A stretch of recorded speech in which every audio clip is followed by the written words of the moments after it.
안녕하십니까. OBS 뉴스 오늘입니다. 고위공직자범죄수사처 공수처장 후보자 11명이 추천됐습니다. 공수처 법정 출범일을 117일 넘긴 상황에서 간신히 또 한 발을 뗀 건데요. 오는 13일 최종 후보 2명을 가려내는 절차에 들어가지만 과연 여야가 합의해낼 수 있을지 갈 길은 멀어 보입니다. 오늘은 공수처장 후보들의 면면 그리고 정치권 공방을 자세히 짚어보도록 하겠습니다.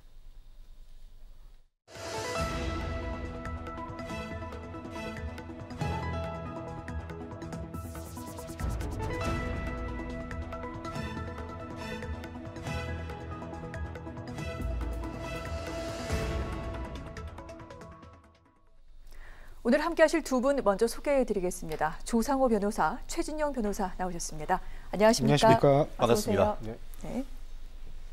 네, 말씀드린 대로 초대 공수처장 후보 추천위원회 11명의 후보 명단을 어제 국회에 제출했습니다. 이제 본격 인선 절차에 들어가는데요. 여당에서 2명, 야당에서 4명, 그리고 추미애 법무부 장관과 조재현 법원 행정처장이 각각 1명, 또 대한변협에서는 3명을 추천을 했습니다. 말씀드린 대로 한 분 한 분 어떤 분들인지 좀 자세히 살펴보도록 할게요. 먼저 민주당과 변협에서 추천한 후보들이 누구인지 조상호 변호사께서 설명을 좀 해주실까요? 예, 일단은 민주당에서 추천한 후보는 이제 판사 출신이시고요. 권동주 변호사와 전정민 변호사입니다. 그다음에 대한변협에서 추천하신 분들은 총 3분인데, 이제 김진욱 현재 선임 연구관이고요. 그다음에 이건희 국민권익위 부위원장 지내셨고, 그다음에 한명관 변호사 이렇게 총 3분을 추천했거든요. 그래서 지금 권동주 전정민 변호사님 같은 경우는 그러니까 민주당 추천분인데 법관으로서 생활하시다가 이제 변호사로서 활동하시는 분들이고 뭐 이렇게 특별하게 무슨 어떤 이력이 있다거나 그런 부분은 없고요. 뭐 이제 굳이 얘기하면 전정민 변호사님 같은 경우는 박근혜 탄핵소추 대리인단에 그 소속 변호사로 활동하신 이력이 있습니다. 그다음에 이제 변협에서 추천하신 분들은 김진욱 헌재 선임연구관 같은 경우는 판사로 활동하시다가 그 이후에 이제 헌재로 옮기셔가지고 현재는 선임연구관으로서 이제 헌법재판과 관련된 업무들을 좀 이렇게 진행하시는 분이고요. 그 다음에 이건희 국민권익위원회 부위원장 같은 경우는 이번에 뭐 조국 사건이 벌어졌을 때 조국 장관이 장관직을 수행하면서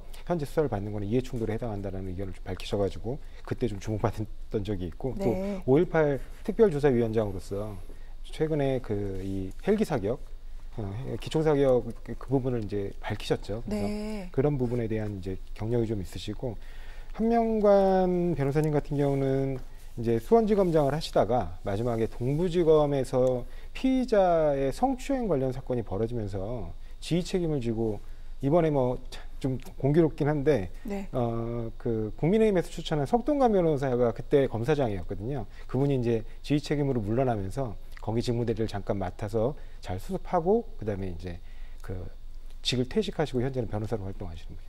아, 그렇군요. 알겠습니다. 자, 민주당 쪽에서는 이렇게 판사 출신 2명, 그리고 대한변협에서는 판사 출신 1명과 검찰 출신 2명, 이렇게 민주당 2명, 변협 3명의 후보 추천을 했고요. 저희가 자세히 살펴봤습니다. 그러면 국민의힘과 법무부 또 법원에서 추천한 후보 최진영 변호사께서 좀 설명을 해주실까요? 그렇습니다. 민주당에서는 판사 출신으로 2분을 추천했다고 하면은 야당인 국민의힘당 같은 경우에는 검찰 출신으로 지금 4분을 지금 추천을 했습니다. 그 중에 첫 번째 인물이 김경수 전 대검 중수부장이신데요. 이분 같은 경우에는 최후의 대검 중수부장이라는 타이틀이 붙어 있습니다. 특히 이제 결국 특수 수사를 비롯해서 이런 부분에 대해서 굉장히 정평이 나 있는 분이고 또 이번 정부 들어서도 영원한 검찰총장 후보로서 계속 회자가 됐던 분입니다. 그만큼 검찰 내에서의 어떤 신망이라든가 능력을 검증받은 분이고요. 또 최근에 있어서는 이른바 김경수가 김경수를 구한다. 김경수 경남지사의 드루킹 사건과 관련해서 항소심에서 변호사를 선임을 했기 때문에 이런 부분도 이제 문제가 얘기가 됐었었는데 어쨌든 국민의힘당에서 후보를 추천했다는 점에서 좀 재미있는 점 같습니다. 그리고 또 강찬호 변호사님 같은 경우에는 삼성 특검의 파견 검사였고 제가 아는 한 세월호 세월호 사건과 관련해서 실무를 실질적으로 다 맡아서 했던 그런 경험이 있고 대검 반부패부장으로 해서 상당히 성과를 높였습니다. 그리고 개인적으로 제가 친분이 있어서 오늘 여쭤봤더니만 네. 왜 승낙을 했냐 했더니만 뭐라고 저한테 이건 오늘 단독입니다. 여기에. 궁금합니다. 예, 필요하다면 저를 카드로 쓰시라고 승낙했습니다. 정치적 타협이 필요한 보직이라 저를 던져놓고 기다릴 뿐입니다. 이렇게 답변을 주셨습니다. 네. 그러니까 어쨌든 본인도 이제 변호사를 한 5년 정도 하셨고 만약에 나라의 부름이 있다라고 한다고 하면은 그것에 대해서는 기꺼이 그 본인의 역할을 하시겠다라는 그런 의사를 보인 것 같습니다. 나아가 또 문제적 인물이다라고 지금 민주당에서 지적하는 분이 석동현 그 전 검사장입니다. 이분 같은 경우에는 그 부산에서 지금 지난 총선에서도 그 국민의힘당에서 예비 후보로 했고 그 해운대구 쪽에서 당협위원장도 있었기 때문에 물론 법조인으로서의 어떤 경력도 있지만 정치적인 어떤 배경이 있기 때문에 네. 이런 부분에 대해서 어떻게 보면은 잘 할 수도 있겠다고 볼 수가 있지만 특히 여당 같은 경우에는 어떻게 이런 정치적인 인물을 후보로 넣을 수 있느냐 이런 부분에 대해서 좀 비판이 있는 것 같고요. 반면에 그 손기호 변호사님 같은 경우에는 네. 그 의정부지검 고양지청장 출신이신데 사실 다른 분들보다는 어떻게 보면 숨겨진 보석 같은 분이기도 합니다만 크게 어떤 그 인물이 평이 많이 나와 있는 분은 아니어서 그만큼 어떻게 보면 좌우에 치우치지 않는 나름대로의 어떤 정통 검찰 출신을 세운 것이 아닌가 하는 그런 얘기가 있는 것 같습니다. 네. 더불어서 지금 법무부 추천, 쉽게 말하면은 추미애 현 장관께서 추천하신 분 같은 경우에는 네. 여성 장관이셔서 그런지 11명, 이 베스트 11 중에 유일한 여성 후보를 지금 추천했는데요. 이 전현정 지금 변호사 같은 경우에는 여성으로서 전직 판사 출신입니다. 실질적으로 이분 같은 경우에는 전라북도 전주 출신이고 66년생으로서 11명 중에 거의 최연소다에 가깝다라는 특징도 있는 것 같은데요. 네.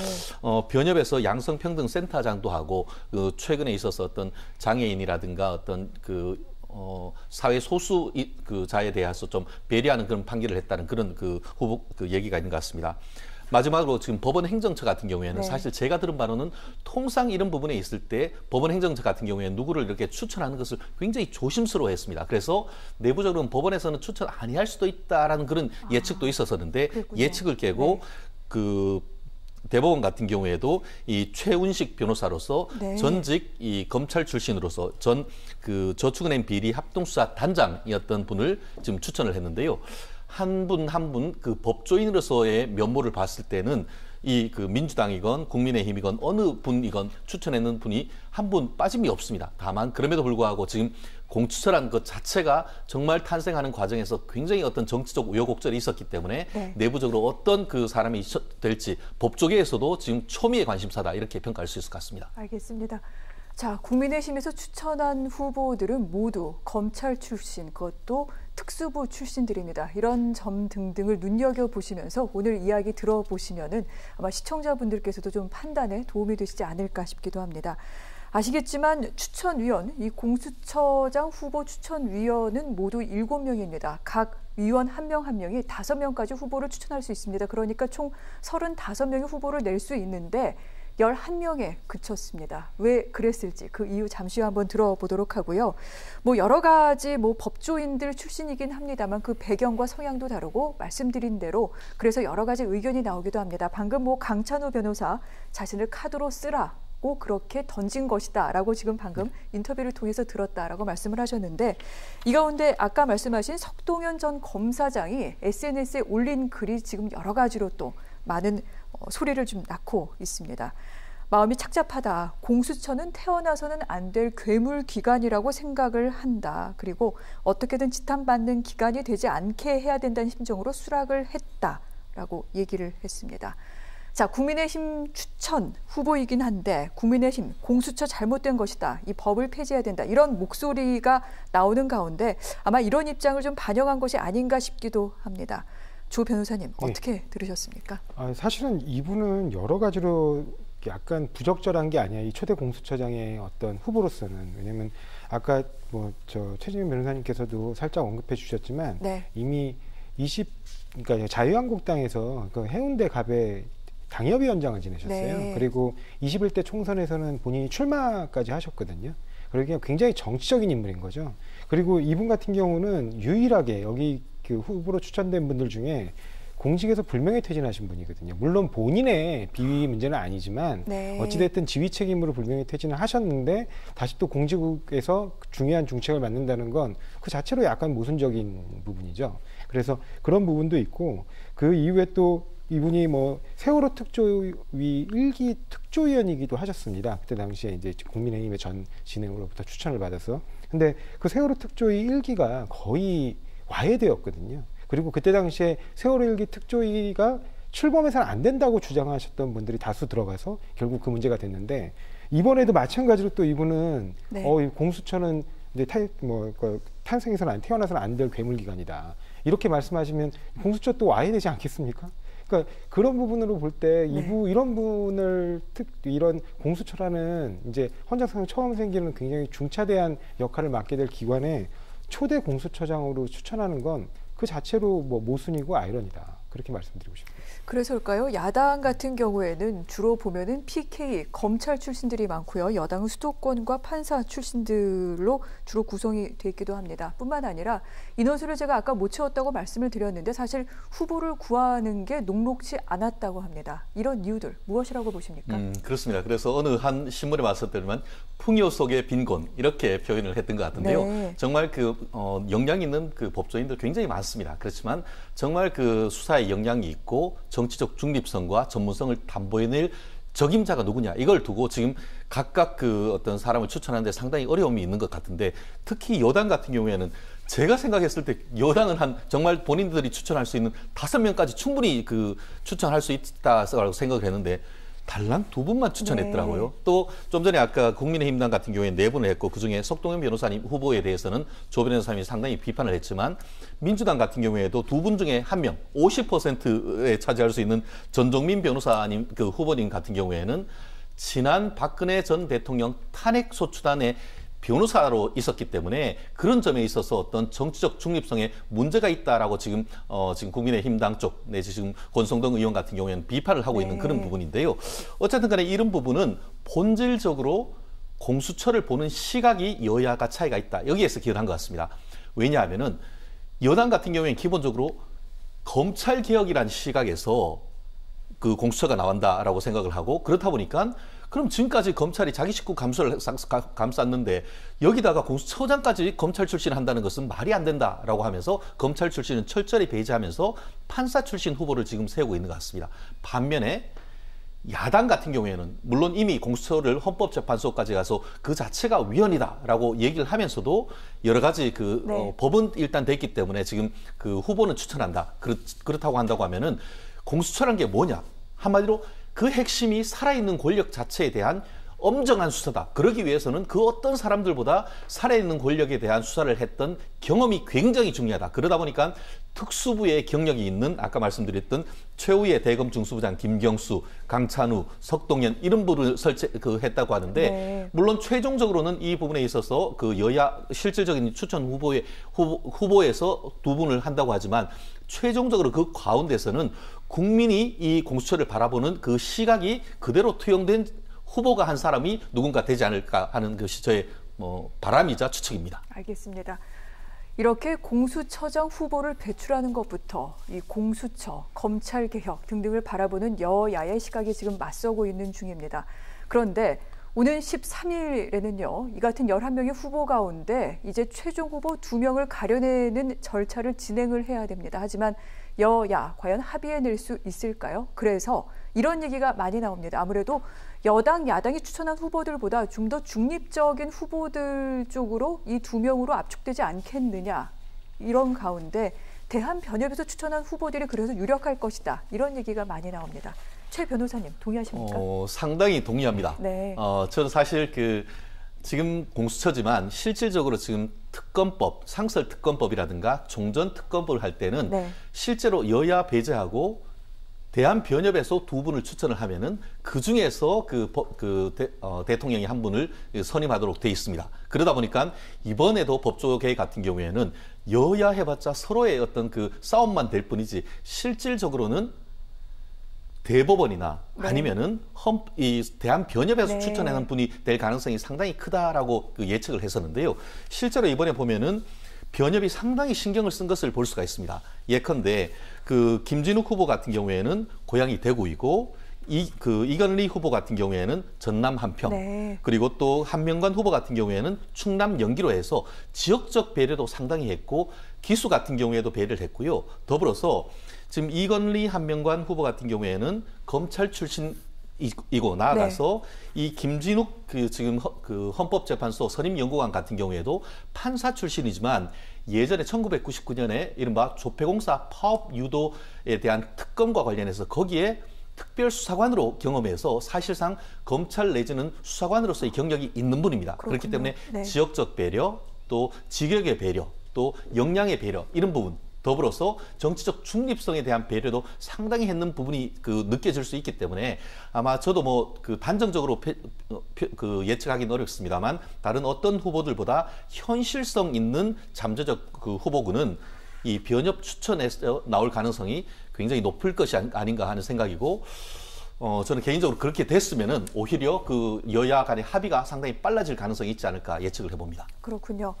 자, 절차는 이렇습니다. 2명의 추천 후보를 이제 대통령에게 내게 되고 이 가운데 1명을 대통령이 지명을 하게 됩니다. 그리고 국회 인사청문회를 거쳐서 이제 공수처장을 임명하게 되는데 자, 정치적인 중립성 가장 제1의 조건으로 지금 꼽히고 있는데 조 변호사님 보시기에도 대한변협에서 추천한 후보들이 여기에서 좀 자유로울 수 있을까요? 일단은 각 정당 추천은 서로 간에 네. 약간의 지금 극단적 대립 관계에서 이 공수처가 출범한 전례를 비춰보면 네. 좀 어려울 것으로 보이긴 합니다. 근데 이제 대한변협 아까 변협에서 오랫동안 이제 경험이 있으셔가지고 최진희 변호사님께서 더 강조해서 말씀해 주신 것 같은데 네. 물론 이번에 대한변협에서 추천하신 분들의 면면이 굉장히 공정성이라든가 그분들의 경력 자체의 어떤 능력의 출중함이라든가 이런 부분에는 별로 의심의 여지가 없어 네. 보이고요.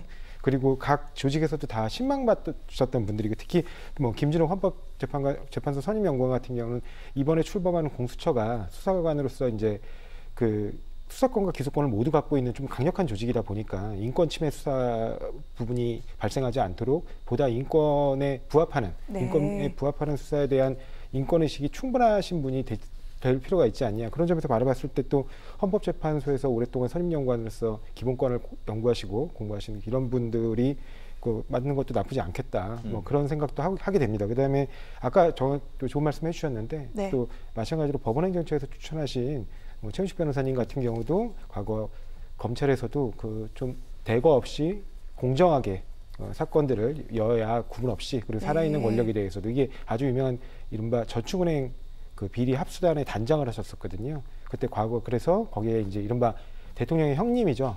그분에 대한 기소, 그다음에 야당 국회의원도 물론 같이 기소했는데 네. 그렇게 여야 치우침 없이 수사한 경력이 있으셔서 그 부분에 대한 공정성도 아마 법원행정처장이 높게 평가해서 아마 추천한 게 아닌가. 그래서 그분들 사이에서 아마 임명이 되거나 네. 각자의 이렇게 동의의 폭이 좁혀지지 않을까 저도 그렇게 생각을 합니다. 그렇군요. 그렇다면 대한변협에서 추천한 3명 그리고 법원행정처에서 추천한 1명 이렇게 총 4명 가운데 아마 2명의 후보로 압축되지 않을까 이렇게 생각해 볼 수 있을 것 같습니다. 능력적인 차원에서는 두 분 모두 이 4후보에 대해서 극찬을 아끼지 않으셨습니다만 일단 정치적인 중립 그리고 공정하고 강단 있는 공수처장 후보 과연 여야가 합의해낼 수 있을지 이 부분이 관건인데 지금 여야 힘겨루기가 본격화되고 있는 양상입니다. 이낙연 대표 오늘 이런 얘기를 했습니다. 향후 일정 차질 없이 진행해서 이달 안에 처장이 임명되길 바란다. 비상한 관심을 갖고 보겠다라고 압박을 가했는데 국민의힘 주호영 원내대표 눈 감고 동의하라는 거냐? 왜 그렇게 성급하냐? 우리에게 거부권이 있다는 것 분명히 한다라고 얘기를 하기도 했습니다.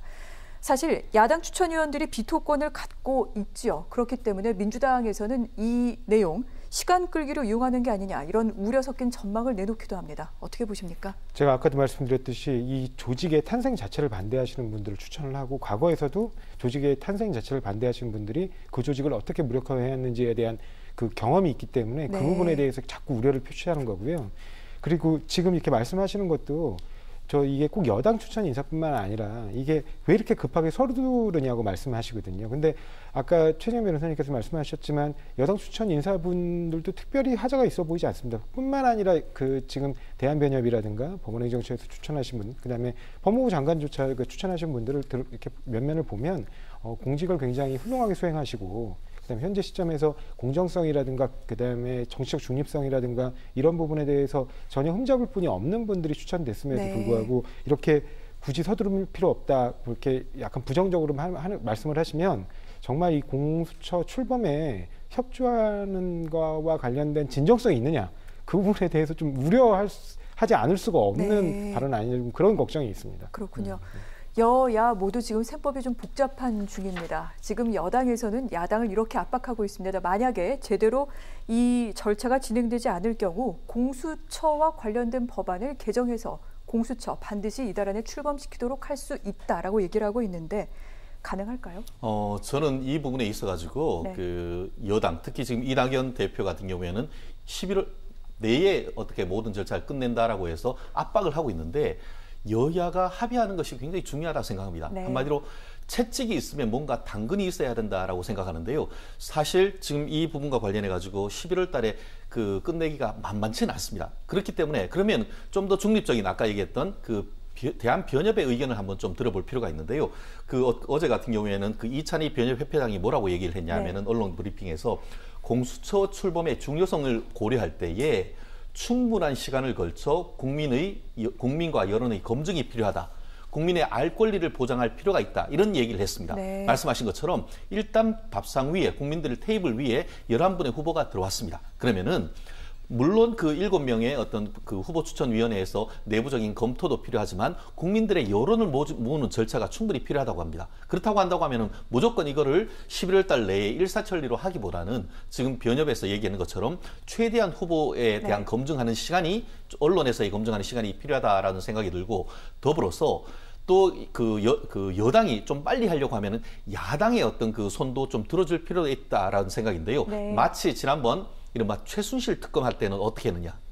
최순실 특검 같은 경우에는 그 당시에 한국당의 후보 추천 권한을 아예 주지를 않았습니다. 야당에만 후보 추천을 권한을 줬고 실질적으로 그때의 김영수 특검이 검찰 출신으로서 가서 큰 성과를 냈지 않습니까? 그렇다고 하면은 이번에 아까 했지만 대한변협뿐만 아니고 네. 지금 그 예컨대 국민의힘에서 추천하는 김경수 후보 같은 경우에는 이번 정부 들어가서도 굉장히 중용이 됐던 그런 부분이고 더불어서 네. 김경수 경남지사한테 대한 어떤 변호인 꼴까지 하는 그런 부분도 있기 때문에 국민의힘 측에서 어떤 추천하는 후보를 적극적으로 하는 것을 통해서 네. 이 시간을 좀 빨리 당기는 그런 나름대로의 어떤 지혜도 한다고 하면은 정말 11월 달 내로 충분히 가능할 수도 있는데 그럼에도 불구하고 그렇지 않고 계속 네. 그냥 가속 페달을 받아서 안 추천하면은 법까지 발견되겠다. 그러면 오히려 이것이 파행으로 갈 가능성이 더 크기 때문에 이 옥동자를 놨다라고 생각을 한다고 하면은 그것을 잘 길러가기 위한 어떤 밀고 당기는 과정에서의 어떤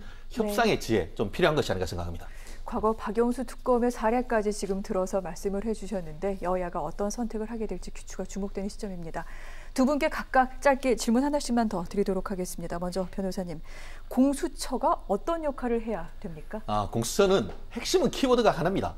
살아있는 권력에 대한 수사. 네. 실질적으로 지금 특별감찰관 제도가 있지 않습니까? 그런데 지금 4년째 공석입니다. 그게 청와대를 견제하라는 것인데 그것을 빨리 그 야당에서 선임을 하라고 하니까 청와대는 뭐라고 하냐면 공수처가 그것을 할 것이다. 그럼 그 말은 뭐냐면 공수처를 청와대도 살아있는 권력을 견제하는 기관으로 보고 있는데 네. 지금에 와서는 그것에 대해서는 생각이 없고 검찰개혁의 일환으로 본다는 것 자체가 좀 지나치게 한쪽만은 본 것이 아니냐. 그러니까 검찰개혁도 보고 네. 살아있는 권력에 대한 수사를 하는 기관으로서 어떤 나름대로의 어떤 공정한 시각으로 본다고 하면은 이 후보 추천하는 과정에서도 네. 좀 더 신속하고 또 좋은 후보가 추천될 것이 아닌가. 저는 그렇게 생각합니다. 그 공수처의 본질을 어떻게 보는지 좀 더 공정하게 네. 좀 봐주시면 좋겠다는 말입니다. 알겠습니다. 조 변호사님께도 여쭤보도록 하겠습니다. 공수처 어떤 역할을 해야 됩니까? 사실은 공수처가 원래 처음에 도입되고자 했던 이유는 네. 강력한 부패 방지 기구로서 국가 기구로 필요하다는 판단이었습니다. 네. 그리고 이후에 이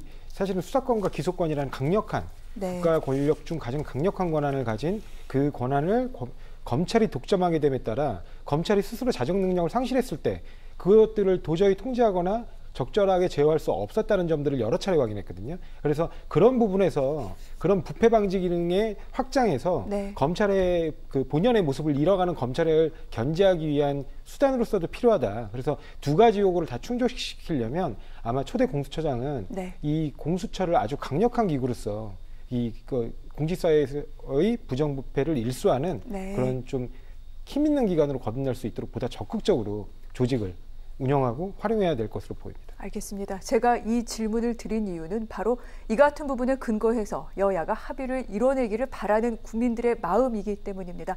어떠한 결론을 도출하게 될지 그래서 계속해서 관심 갖고 지켜보도록 하겠습니다. 두 분과는 여기서 말씀 마무리할게요. 고맙습니다. 네, 고맙습니다.